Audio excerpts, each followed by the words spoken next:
स्वागत है यीशु मसीह की प्रेजेंस में। आमीन। बैठ जाओ अपने शरीर में, अपनी बाइबल को उठाओ और बोलो, खुदावन मैं तेरे वचन से प्यार करता हूं। ये वचन मेरे शुद्ध रहने का आधार है। मैं अपना ध्यान इन वचनों के ऊपर लगाता हूं। उठाओ अपने हाथों को और मांगो ऊंची आवाज में। अपने हाथों को ऊंची आवाज में। तेरा वचन मेरी जिंदगी में काम करे खुदावन। आज जो कुछ मैं सुनूं फल लेके आऊं। उठाओ अपने हाथों को और मांगो ऊंची आवाज में। अपनी बाइबल को उठा के, तेरा वचन मेरे शुद्ध रहने का आधार है। जो कुछ आज मैं सुनूं 100 गुना फलों को लेके आऊं।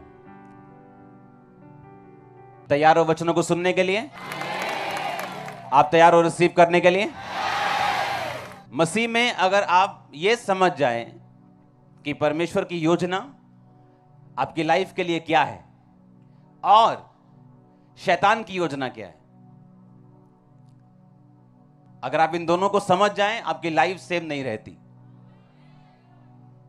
अपने पड़ोसी को बोलो, ध्यान से समझ कि परमेश्वर की योजना क्या है और ध्यान से समझ कि शैतान की योजना क्या है। हालेलुया। बाइबल कहती है जब परमेश्वर ने लोगों की दुहाई को सुना, कौन से लोग? इजरायली लोग।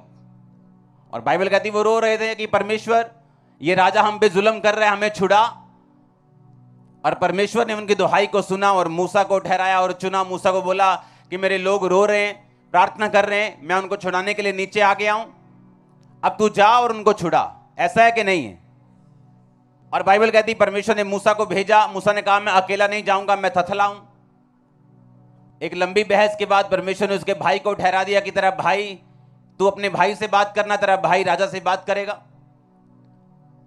और वो दोनों चल पड़े मिस्र के राजा से बात करने के लिए कि इजराइलियों को छोड़ दे, क्योंकि परमेश्वर अब ऐसा चाहता है कि ये तेरे कब्जे से निकल जाएं और उस देश में जाएं जो मैंने उनके लिए ठहराया।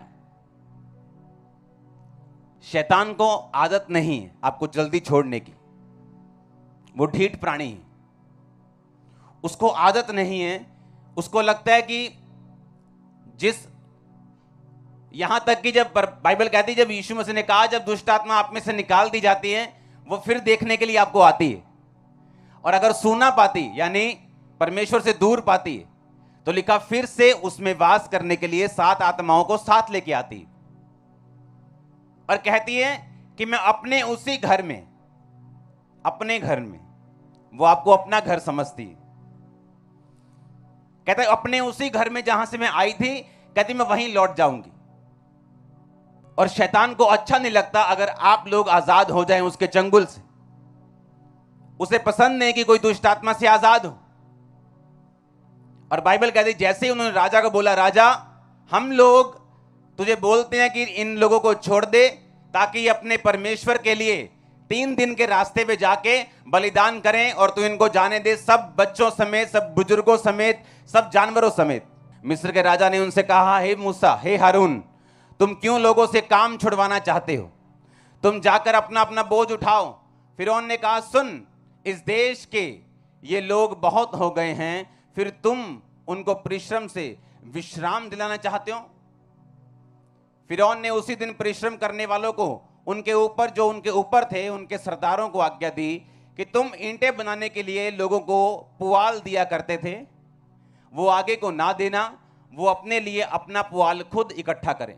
अब तक उन्हें बनाने की आज्ञा दी थी, उतनी ही आगे को भी उनसे बनवाना, ईंटों की गिनती कुछ भी कम ना करना, क्योंकि वो आलसी हैं और ये कहकर चिल्लाते हैं कि हम अपने परमेश्वर के लिए बलिदान करें।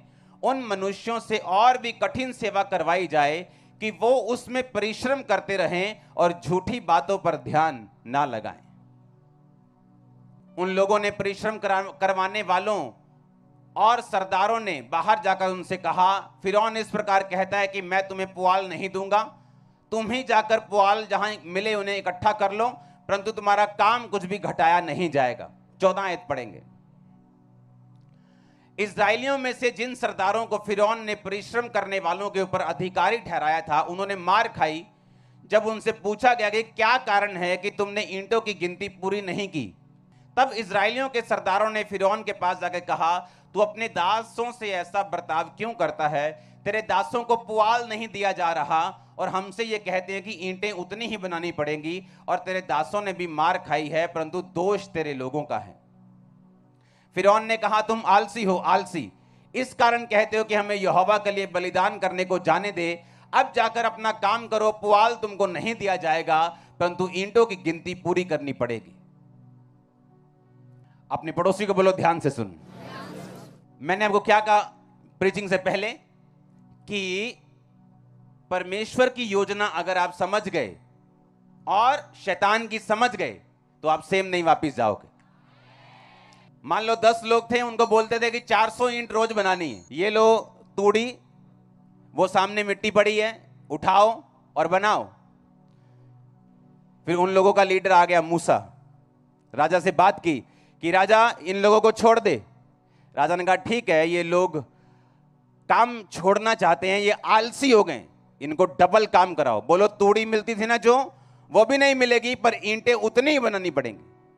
पर क्या हुआ फिर? जो लोगों के काम करवाने वाले मुखिया थे, उन्होंने मार खाई कि ईंटें पूरी क्यों नहीं हुई। उन्होंने कहा हमें पुआल नहीं मिलता। राजा ने कहा नहीं मिलेगा, उतनी ही ईंटें बनाओ जितनी पहले बनाते थे, और खुद जाके तूड़ी इकट्ठी करो, खेतों में जाओ, जाके खुद तूड़ी इकट्ठी करो, चावल की पराली इकट्ठी करो, खुद जाके काम करो, लेकिन कुछ भी मिलेगा नहीं। और बाइबल कहती उनके सरदारों ने इकट्ठे होकर मूसा से कहा, तू यहां पे जब से आया है हमारे संकट के दिन आ गए हैं, हमारी मुसीबतें बढ़ गई। और राजा ने कहा अपने लोगों से, इन पे इतना भार डालो कि ये झूठी बातों पर ध्यान ना लगाएं। पर क्या वो झूठी बात थी? मैंने कहा क्या वो झूठी बात थी? वो किसकी बात थी? परमेश्वर की। वो वचन था, वो झूठा नहीं था। लेकिन उन्होंने क्या कहा? कहते इन पर इतना भार डालो, यही शैतान की योजना है।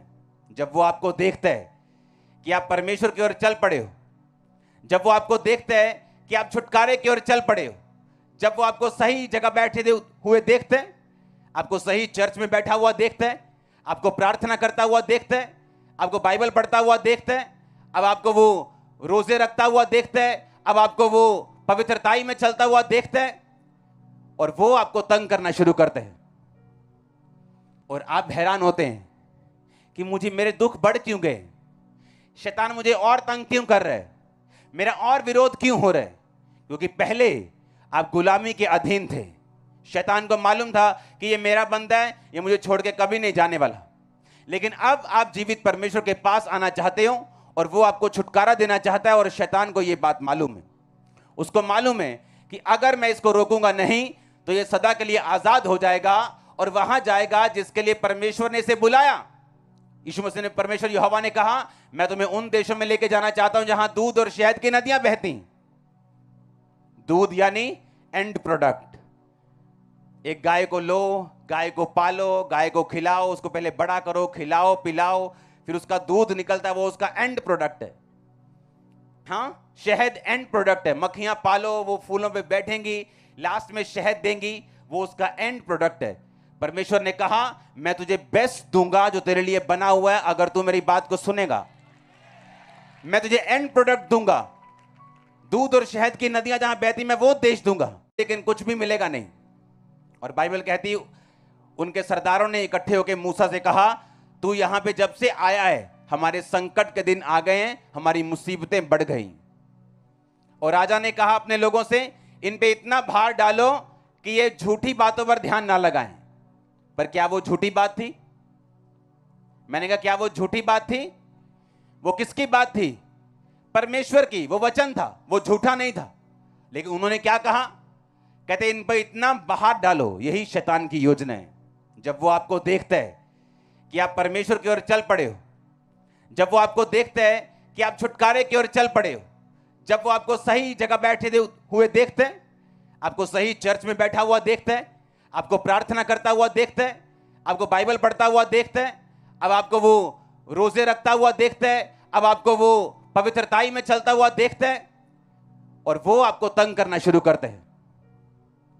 और आप हैरान होते हैं कि मुझे मेरे दुख बढ़ क्यों गए, शैतान मुझे और तंग क्यों कर रहा है, मेरा और विरोध क्यों हो रहा है। क्योंकि पहले आप गुलामी के अधीन थे। शैतान को मालूम था कि ये मेरा बंदा है, ये मुझे छोड़ के कभी नहीं जाने वाला। लेकिन अब आप जीवित परमेश्वर के पास आना चाहते हो और वो आपको छुटकारा देना चाहता है, और शैतान को ये बात मालूम है। उसको मालूम है कि अगर मैं इसको रोकूंगा नहीं तो ये सदा के लिए आजाद हो जाएगा और वहां जाएगा जिसके लिए परमेश्वर ने इसे बुलाया। यीशु मसीह ने, परमेश्वर यहोवा ने कहा, मैं तुम्हें उन देशों में लेके जाना चाहता हूं जहां दूध और शहद की नदियां बहती। दूध यानी एंड प्रोडक्ट। एक गाय को लो, गाय को पालो, गाय को खिलाओ, उसको पहले बड़ा करो, खिलाओ पिलाओ, फिर उसका दूध निकलता है, वो उसका एंड प्रोडक्ट है। हाँ, शहद एंड प्रोडक्ट है। मक्खियां पालो, वो फूलों पे बैठेंगी, लास्ट में शहद देंगी, वो उसका एंड प्रोडक्ट है।